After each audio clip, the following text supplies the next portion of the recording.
ले तो काका है थी देखेल का है कैसे सब चीज ला काका कुछ बोलना चाहता हो ये सब चीज हो उस चीज के बारे में।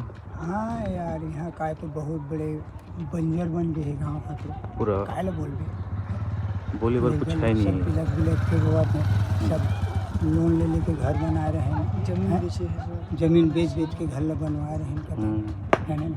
तो आज टूट गए सब चीज। जब 2 एकड़ 3 एकड़ ला बेच के बनवाए रहे घर और वो हाल हो जाए तो दिल में का गुजरे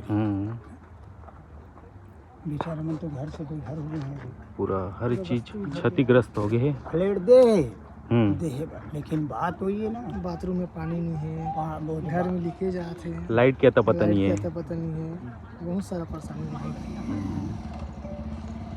एक घर के आदमी एक ही रूम दे हुई जैसे एक घर है हम ना जाने में कई भाई हैं, सास ससुर है बहू है वही दे दे एक तो मन मतलब अलग से एडजस्ट करे लगे तो दुख की बात में दुख की बात तो है बात है।